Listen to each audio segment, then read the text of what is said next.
What's up, guys, and welcome back to the Film Bros podcast. I'm your host, JP. This is my co-host, Josh. Yo, hello. And we're back bringing you guys another review. We're going to be reviewing The Tales of a Jedi. The best way I can protect you is to teach you how to protect yourself. So, we are reviewing Tales of a Jedi. It just came out on last night. So if you guys haven't seen it yet, it's maybe like about an hour and a half of content. Every episode ranges between 12 to 18 minutes. I suggest you guys go watch it and then come back because we will be spoilers. Exactly. Obviously. Spoilers. Spoiler free.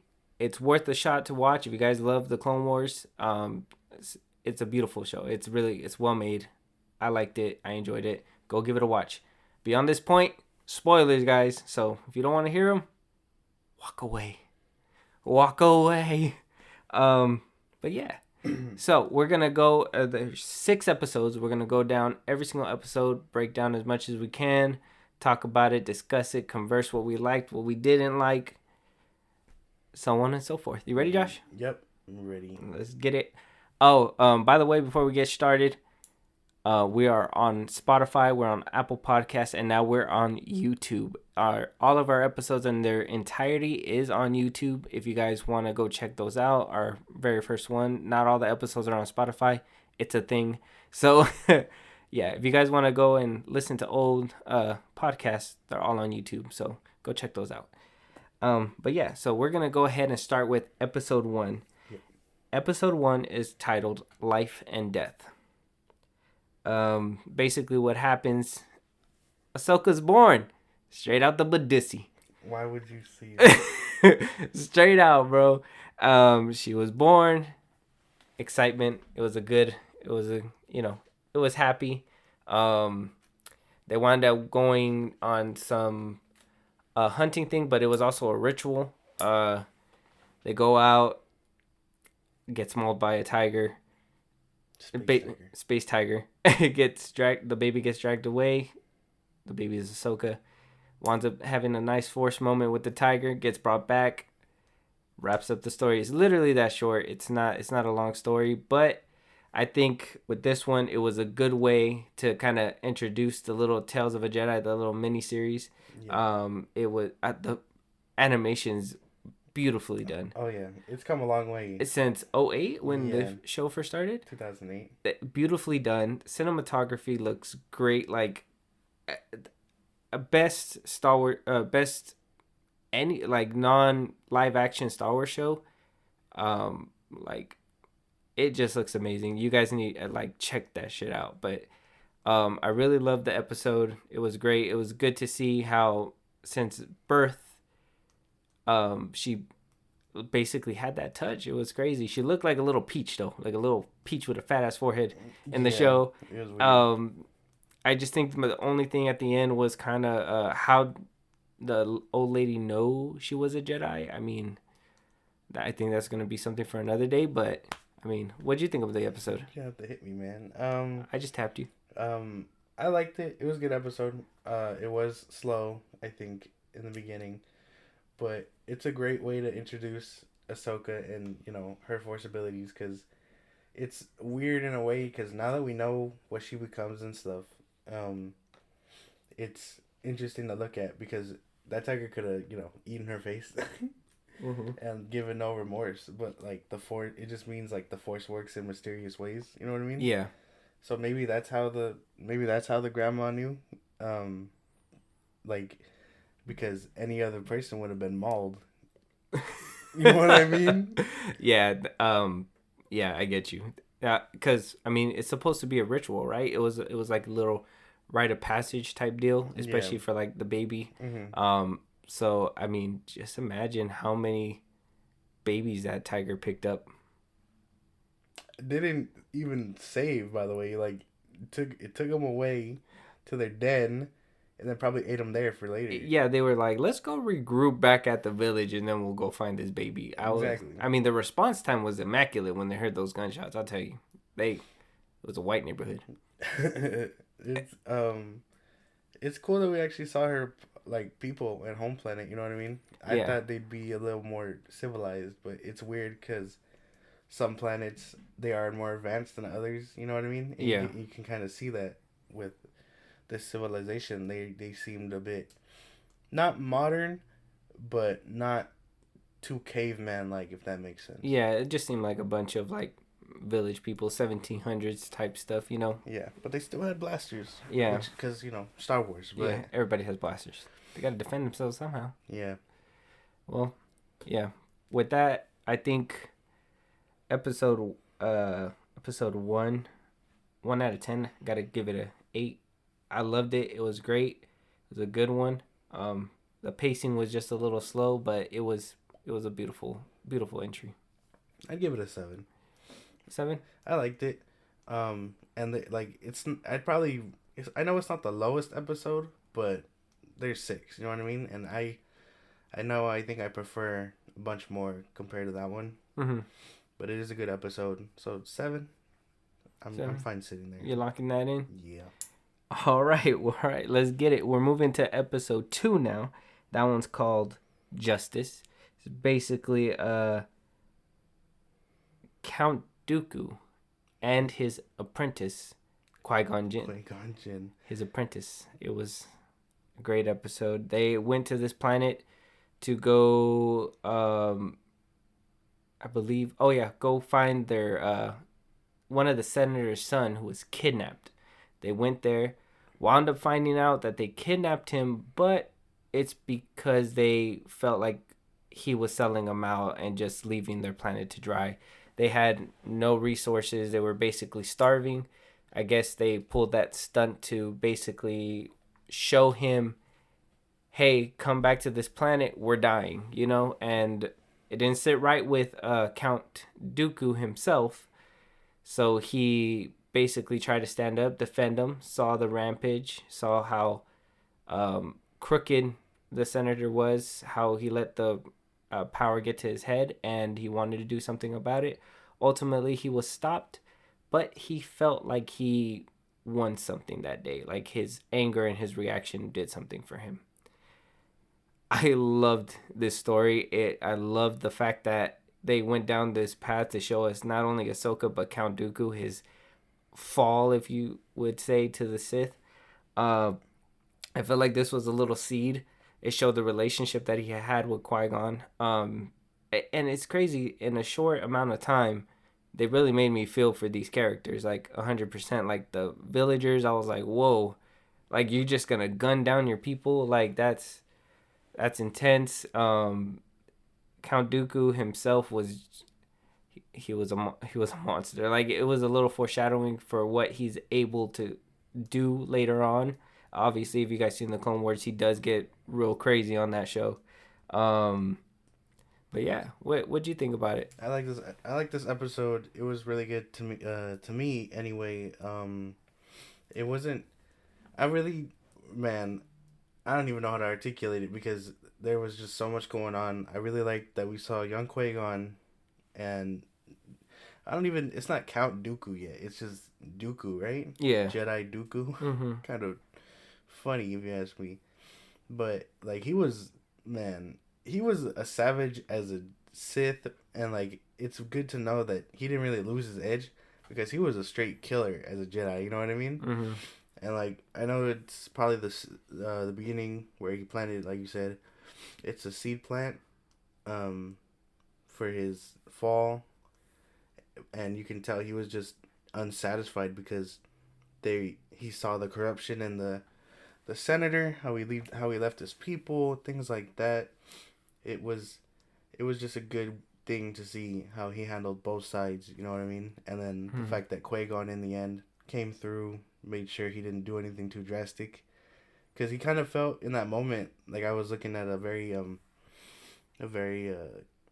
Anakin-esque, you know what I mean? Yeah. Because he's had the same struggles where he'd get angry, force choke somebody, and then be like, oh, reminded that that's not what Jedi do. So, guys, they would be in the same therapy group. Exactly. Basically. It showed a lot how he kind of resents the methods of, of the Jedi Order, just because he feels like it. You know, the what he did, his reaction, he felt like he took it far enough where it made a difference, whereas the Jedi's ways weren't really making a difference. You know, so maybe that little struggle within him, kind of, you know, you could tell, and we'll get into it with the next episodes, that slowly just peeling away from that Jedi Order. You could tell like he wants to do what they say, but he knows that it's not getting results. Kind of like how you said, kind of like Anakin. Anakin felt as well as, you know, the Jedi were weak in that sense, that they were blind, you know, to the Jedi code. Yeah. That is basically old, you know, like it's time to adapt, and they still feel like following that code is gospel, you know? Yeah, it's a weird thing because, you know, even like Qui-Gon, the way he handles it, and you know, this is before he gets Obi-Wan and stuff. He's still an apprentice to Dooku, so it has to be before Phantom Menace altogether. And you can tell that he picks up that intuition from Dooku, but he doesn't like push it that far. Like he understands the balance in nature, I think, a lot better than Dooku does, because he was just looking for results. And like I said, he kind of reminded me of Anakin in the sense that he saw it's not working, and maybe it was, I know it's different for Anakin, but it had to be that sand, that line in the sand that showed them that the Jedi aren't all right. You know what I mean? Mm-hmm. So it's, well, this one, I felt like this one was just basically just focusing more on the, you know, the senator, you know, like showing how the senator was corrupt. He just did not give a shit about anybody's struggles and just left this, you know, people to die. So this episode, he just saw the senator and he was just like, these are the people that we're serving, you know, like this is the guy that we're, you know, paid here to protect and save his kid, you know, and his kid wasn't even you know, starving or anything or hurt or beat. They took care of him. They just wanted the senator to wake up and see like, hey, we're struggling, you know. good episode though. Yeah, great episode. I gotta give it honestly a 9. I'm giving it a 9. I'd give that one an 8. An 8? Yeah. Why an 8? What bumped you down some points? Well, like I said, it's a good episode and stuff, and you know, there's 6 that I know that I'd prefer. Like I don't want to sound like those people where they're like, oh, I need to see a lightsaber go off, but like Dooku did his thing in this episode. You know what I mean? Mm-hmm. Like it was really shining to us that, you know, there's a reason why he is so powerful. You know what I mean? Yeah. And probably underrated Sith. You know what I mean? 100%. So like I was telling you earlier, like imagine if he just stayed on the light side. You know what I mean? Mm-hmm. So, I just think the story ended up pretty good, and you know the other ones continue it, but like there's better ones than that one. So Yeah. hey, And I like how the titles just basically describe what you're gonna see. And this one, he served his own form of justice. That's why the title's called Justice. So. exactly. So moving on to episode 3. Episode 3 is called Choices. That one was basically Count Dooku again with Mace Windu. They go down to this planet to go actually just return a Jedi's body who was there and murdered. Turns out the people that murdered him were the people of that planet who were again unhappy with the senator, who wanted change, but went to an extreme way to show that change. Like Count Dooku said in the episode, he agrees with them, but their methods were faulty. Yeah. And they kind of took it too extreme. And he, I guess at this point, he didn't feel right with it. Because in the last episode, it seemed like he was taking it to the extreme, but he held back. Maybe he thought at the time, I'm not sure. I'm just speculating. Spur in the moment kind of thing. Yeah. Even without Qui-Gon, if Qui-Gon wasn't there to help him, like help the son help his father. Yeah. I think he probably would have ended up killing him. Most likely. But in this episode, I feel like he still hasn't reached that edge, so he still did not see eye to eye with them. I think, I don't want to jump ahead, but in the next episode, it'll show, that he is basically going to be that man in that cell, basically. Like, he's going to have to take those extreme. But this episode, great again. I was really digging the whole downfall of Count Dooku. I wish they would have just made them into episodes like regular episodes. It would have been nice to just see all that happen fluently. But I did like the whole fact that they just kept going with it back to back episodes, not distract from the story by going back to Ahsoka. Definitely. That whole episode was great to me. I can't even describe it. What about you? I think with this episode, it was good. You can tell it was a lot more political based, even though you do get Mace Windu and Count Dooku working together and stuff, doing their thing. It's the next episode where we see his actual downfall, right? Yes. Okay. Well, with this one, I just wanted to, because not to completely talk about the next episode. Yeah. But what I think sets him off also in this episode is seeing that they gave. To finish my previous statement, they give Mace Windu the seat in the among the masters, mm-hmm. and so I think that kind of made him feel a bit disrespected, disjointed. You know what I mean? You can kind of see it on him. Yeah. And then when he ran, or now I'm trying to remember it. Is it that episode where he ran into Qui-Gon? He was obviously older and stuff. No, that was That's the next one. That's episode 5. Okay. Yeah, we're on episode 3. This is the one where like I said, it fits with the title because they had a choice. Like how you said, Mace Windu got the seat, right? Yeah. He was following the rules up to a T. Count Dooku's the one. They were just supposed to bring the body back. They weren't even supposed to investigate. They weren't supposed to get in the middle of it. But Count Dooku felt like that's not far enough. They killed one of our own. Yeah. How can they kill one of our own and not, face justice from us? Exactly. But Mace Windu was like, you know what? No, that's not the book says. We gotta just bring her back. Whatever they handle. She knew her duty. She died on the line. That's it. Sorry. He didn't sit right with it, and that's why, we'll see that next conflict in the next episode. But this one, it was great. I loved that little scene where he pushed the tree and like you just see the lightsabers in the smoke. It reminded me of the Phantom Menace, that little scene when it's all foggy in there in that room, light up their lightsabers. With Qui-Gon that whole Obi-Wan fight scene. I love how Disney's not skimping out on the whole killing people thing, because when Mace was out there doing his thing with the sword and he blocked that and shot the kid in his chest, I feel like at that point that's when the general, the guy, the lead soldier was kind of looking at it like, damn, this is going too far now. My son's dead, Yeah, it's which is weird. It took his son dying to see that. You know what I mean? Yeah. When he had I'm assuming his people, the Jedi and the Senate, being like, "Hey, don't turn your back on your people." You know what I mean? And that's gonna play into the next episode because something similar kind of happens to Count Dooku. So, with that, I give the episode. I gotta give it another 9. I think it's a 9. The only thing that's keeping these episodes from a 10 is the fact that I felt like they could have put them together.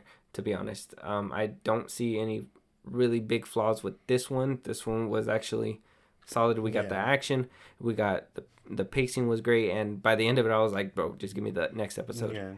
I feel the same with this one, a 9. Not for for the same reasons you listed, but as well, it was just really good. And I think if it's not this one, it's the next one where I think it gets really juicy, you know what I mean? Mm-hmm. But I'm gonna let you continue. I got you. All right, so episode 4 is called The Sith Lord. That one is basically, it's right there with the Phantom Menace at this point, in the timeline. Qui-Gon, this is the one where Qui-Gon's older. He fought Darth Maul on Tatooine. He went to the council. They did nothing. he wound up meeting Count Dooku in the hallway. After Count Dooku was erasing the Camino cloning facility from the archives, they meet up. Basically, Qui-Gon told him, "Hey yo, I let the fools know that I fought a Sith Lord. They laughed at me." And Count Dooku was, I guess he's been the guy saying, "Hey, evil's coming, evil's coming." Nobody listened to him. So time moves on. We got Yaddle, the little Yoda. She doesn't talk crazy. Yoda's just a weirdo who talks a bunch of nonsense. She tries to talk him down from the ledge throughout the whole episode. He finds out Qui-Gon unfortunately lost his life to Darth Maul. It hurts him inside because the way he put it, that he watched him since a boy grow up. They fast forward. He meets Palpatine, baby Yaddle, girl Yoda, Yaddle. I thought it was Yaddle. Yaddle? Oh, maybe I'm messing it up. Yaddle follows him to their secret lair on Coruscant. Caesar talking to Palpatine. They fight. She dies, unfortunately, sadly. At least we get to know what happened to her, because I always wondered what happened to her after episode 1. So gave us some closure on that one. And we saw the fall of Dooku there. This episode was great. The emotion between Qui-Gon and Count Dooku, like, you can tell he cared about him in this one. Like I said, it looks beautiful. The scenery, the little sunsets that were happening when they were in that one hangar, the little room that they were in. Yeah, I love this episode, man. This episode was great. This one was like the icing on the cake. And like I said, if they would have made it all a seamless episode, or maybe 2-parter or something, I would have loved it. But this shit was great. This one was amazing. It's to go back before I get into it. Going back to what you said. It always feels Star Wars is like, it's always prioritizing its scenery and stuff. You know what I mean? Like every episode looks beautiful, whether it's animated or it's live action. You can tell they take time in their scenery. Really want to get it right. Yeah. Set the mood. Yeah, and again, that's all thanks to George and the 2 sunset scene. Of course. I think it's just following in that footstep. All this is thanks to George. Yeah. But back to the episode. Yeah. I like this one. This is the one I give a 10 right off the bat. You don't even got to ask me at the end. Yeah. Because I like that we saw Qui-Gon. And again, this is where I feel like he was already getting disjointed. He was tired of the Jedi ways. It clearly wasn't making a difference. So when he was finally like ready to snap, it was no big deal. You know what I mean? Yeah. He and then we finally figure out, or maybe we knew all along, he erased Camino. Someone had to do it. Yep. He erased Camino, and unfortunately, he had to kill Yaddle. All because, like I said, it feels like he had a similar stage, and like Anakin did. Yeah. Not exactly the same. Clearly not. He didn't turn into Vader or whatever. But in the sense that the Jedi felt so disjointed from him toward the end, where when he turned, it was more like, okay, yeah, it's the Jedi that are evil. You know what I mean? Yep. Yeah, and how you said, I love the fact that they connected it to episode 2, because they never told us who did it. We obviously assumed it was Count Dooku at some point, or Palpatine, because they were both within reach. But they did touch up on Sifo Dyas and Darth Tyrannus, basically the same person as Count Dooku. Yeah. It's his aliases that he was going by in order to get the Clone Wars up and running. They touched on it on season 6 of the Clone Wars. If you guys haven't seen that show, go check it out. It's great.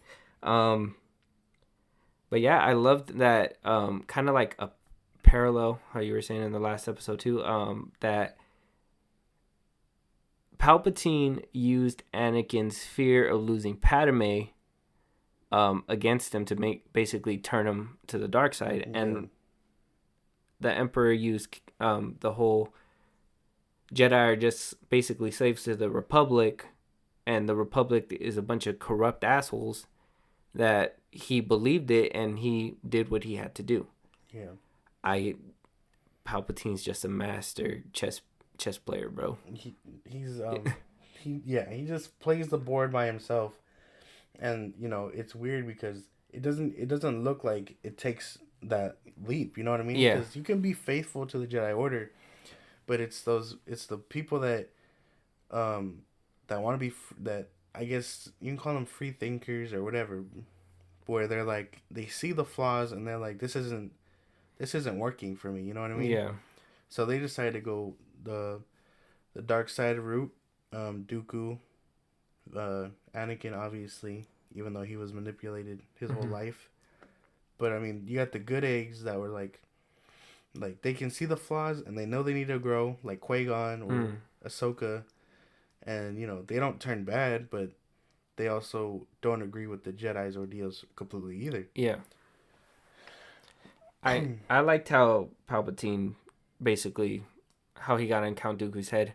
One thing that did stand out to me on this episode, and I was kind of like, theory time maybe. Why doesn't his eyes glow yellow as a Sith? I'm assuming that he's just doing everything out of free will. It's not that he's dark side or anything. I just feel like he chooses to be on that side because he feels like it's gonna bring order eventually.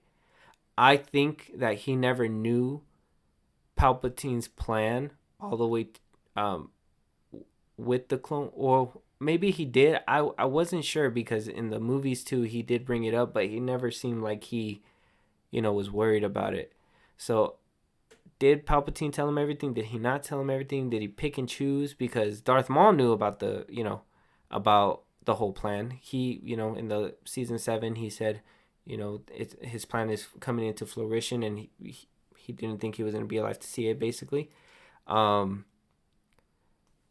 do you think? Why do you think his eyes don't glow yellow? Maybe because it is a free will thing, but also maybe he hasn't, he felt very calm.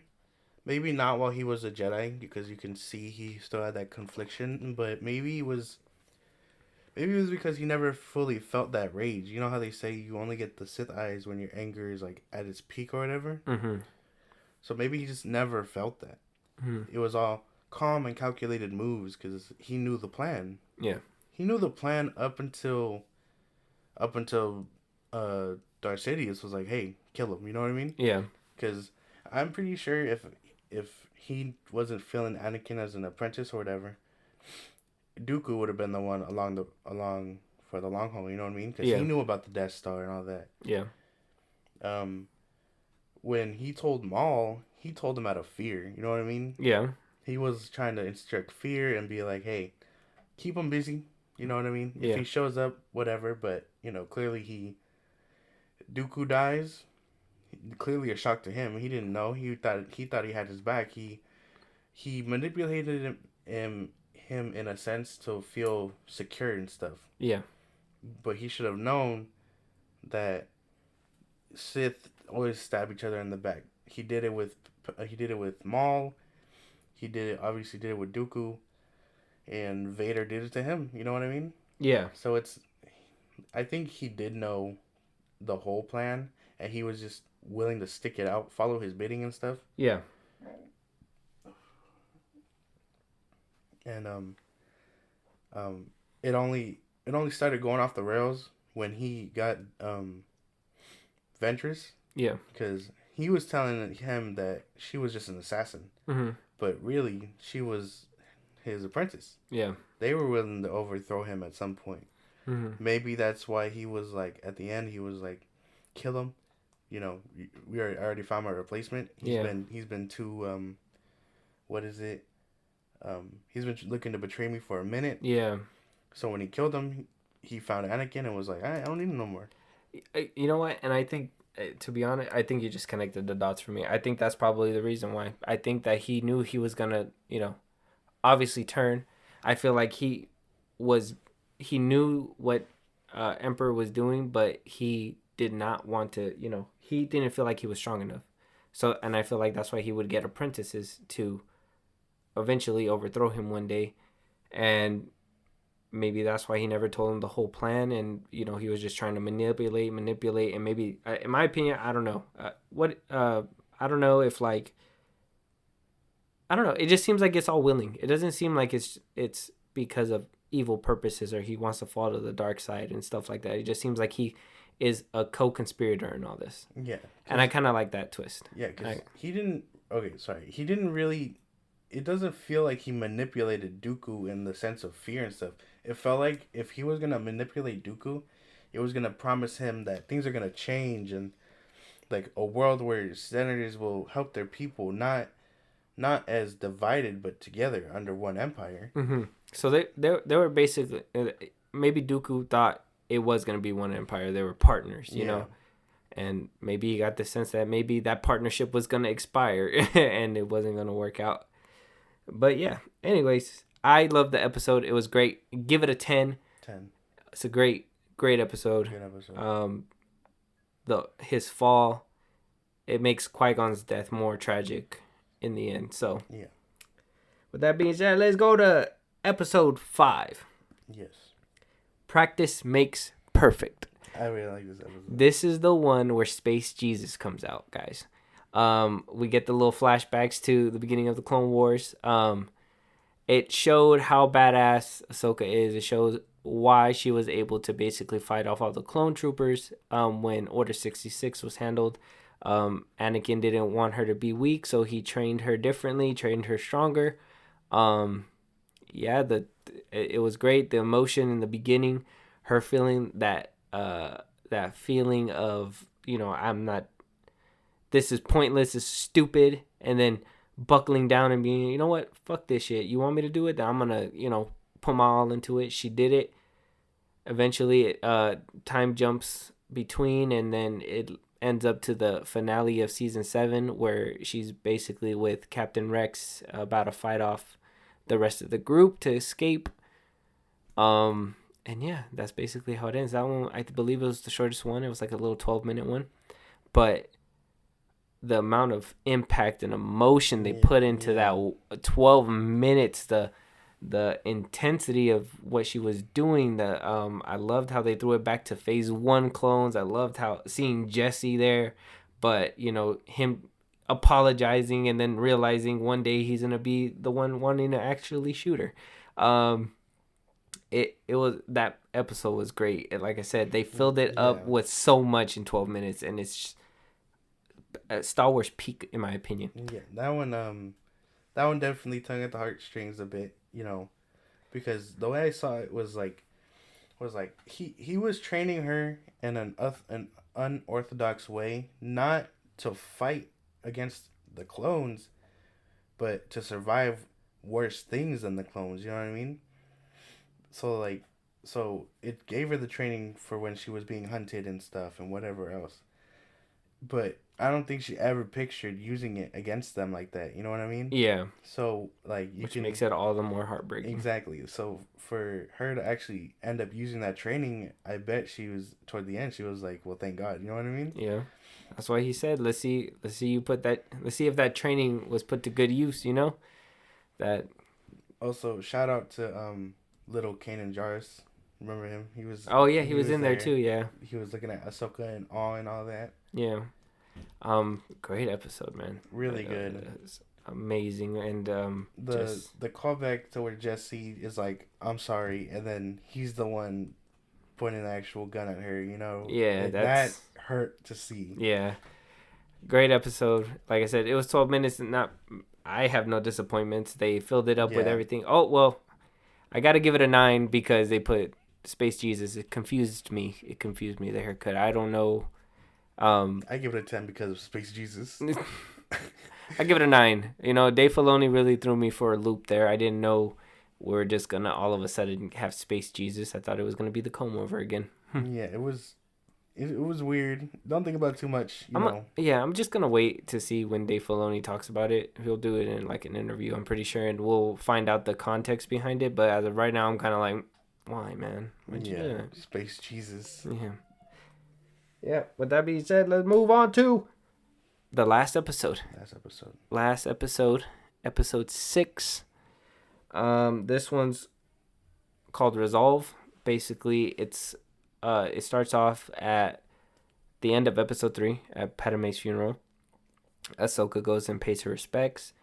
Goes to talk to Bail Organa. Basically, have a heart to heart. Gives her a thing to call him on whenever she's ready. Fast forward a little bit, she's working on a farm. It looks like a hay farm. Full of people that are against the Empire, full of people that are pro Empire. This little asshole decides to call the Empire because Ahsoka saved her sister, his sister, the asshole sister, from a falling haystack. Ahsoka is going by the name Ashla. Not very original. Ahsoka, you could have done a little bit better than that. But yeah, wound up saving her. He called the Inquisitors on the Inquisitor hotline. They came through, did not see a Jedi, got pissed off, burned the whole place down, almost killed the asshole. Ahsoka saved his life. We get one of the most badass scenes that I've seen Ahsoka do in the longest time. And she basically joins the Republic. Not the Rebellion, not Republic. The Rebellion with Bail Organa. So, I love this episode too. It was great. Like I said, Star Wars has just been killing it with this animation and the cinematography. The scenes were great. The little asshole kid was an asshole. Made me really feel it. Like I said, we got one of the most badass scenes from Ahsoka, and I'm trying to figure out the whole canon thing. I've been seeing on Twitter that people were kind of upset because they believe it's the sixth brother, the Inquisitor. I know I was talking to you, Josh, about it earlier. I was kind of wondering who he was. But in canon, in the novels, apparently it's kind of the same. They tweaked a couple things, and those kyber crystals that were in his lightsaber gives her the white lightsabers. So they tweaked it up a little bit, so people are kind of upset about that. But some people are not too sure if that's exactly what it is because they did tweak it, and they believe that it looks like Darth Nihilus. I'm hoping I'm saying that right. He was in Nihilus. Yeah. He was in the Old Republic video games. So yeah, I'm not sure. Like I said, I'm gonna wait for Dave Filoni to give us an exact answer on what that is in an interview. But other than that, a great story. I loved it. That badass move and that decapitation at the end was chef's kiss. It was a great show. What do you think? This episode was probably my second favorite. I want to talk about how she was at Padme's funeral first. That shit was sad. Yeah. Heartstrings. I always figured she ended up there, because they were friends. But to actually see her there and they confirm it, it sucks. Because she lost Anakin and Padme, she was working with them closely. So it was just really sad to see that. And then she meets Bail, who warned her not to show her face and then gave her a thing to call him if she needed him. Skipping forward when she's farming and stuff. I figured she was going to end up that way, whether Rex is still fighting the good fight around that era or not. Mm-hmm. It's up to him. But seeing Ahsoka pretty much just do farm work, you can tell she isn't too out of her element, you know what I mean? Her family were farmers and things like that. That's true. When she saved the sister, I knew it was gonna happen, but it's so weird because she had that sense of like, I can't just let her die, you know what I mean? Yeah. After the Clone Wars and everything, she still had that sense of like resolve. Yeah. Like the episode's called, right? Yeah. Well, that's why she wound up joining the rebellion at the end, at the because end. she seen how the Empire treats people and was like, you know what, I can't stand on the side anymore. I'm not gonna stand on the side anymore. As for the Inquisitor, I feel like I told you earlier, I feel he's just, if he's the sixth brother or whatever, he's just a throwaway guy at this point until Dave Filoni is like, hey, nah, he's connected deep or whatever. but I feel they were were replaced. Like, like, oh, he died. Okay, fill in the spot. Mm-hmm. So when he died, he was clearly arrogant, like like all Siths usually are, or corrupted minds, whatever you call them. Yeah. So when Ahsoka got the better of him, she didn't even need a lightsaber for that shit. She just decapitated him with his own. Yeah, took that shit right from him. Crazy. So I'm not too worried about who he is. If they do be like, hey, it's this guy, then cool. Yeah. But for now, he's just someone that had to go for the sake of Ahsoka to be a badass and prove why the galaxy needs her help. Yeah. So she meets Bail Organa again, however long after the fact of the funeral, and she's like, all right, I'm ready to join the rebellion. So I know she's more involved down the line, Rebels and whatnot, but I hope they do explore where she was between season 7 right here, because you do get a kind of a feel of where she was, and then we see her in Rebels. I kind of want to know how long did it take for her to actually join up? Like, was it a couple years she was on that farm? Was it maybe a year? It doesn't look like she grew too much, so I'm pretty sure it's still in the tail end of season 7 somehow, maybe like a couple years down the road. I'd say probably during like Bad Batch, maybe. Probably. So it didn't take her so long to come back and say, I want to help. So I like being able to see what was the moment that made her do that. And I mean, if it took some asshole kid about to die, I mean, I would have just said just do it, but that's just me. Just do it. Like Nike. But yeah, man, with that episode I gotta give it a 10. I have to give it. I feel like they answered questions for me that I've been having in the past, and I feel like they gave me just a great with the little action that it felt like a lot. Like I could rewatch that scene all day where she basically just whoops his ass with his own lightsaber. Yeah, and I like that the little asshole kid learned his lesson. Don't fucking call the cops, bro. You're gonna get dealt with. Man, yeah, no, I'm in the same boat. A 10 for sure. It was, like I said, second favorite episode of all of them. It was just a good story, and I know I did say what I said about Ahsoka, but I hope, like, if they do another season or whatever, they fill in those gaps with her too. Yeah, I agree. I hope they continue this. I hope this is just season 1 of Tales of a Jedi. I mean, I would love to have just little pockets filling in answers like that. That's why this show could be that. You know what I mean? Because a lot of people can speculate and be like, oh no, they were here doing this and that, but like, not everything needs a big production. I know it would be nice. Yeah. But to fill in those, little gaps where like, oh well, what was this character doing here? You know what I mean? Yeah. Or when was this? Yeah. And I don't think you could like I know they did it around Clone Wars era, but if they could do it for the original trilogy era or the sequel era, you know what I mean? Yeah. Just to fill in those little gaps, like this show would be it. Yeah. I agree. Hopefully they do more. But yeah, questions for y'all. Did you guys see Tales of a Jedi? Did you like it? Did you hate it? Let us know at FilmBros Podcast on Twitter.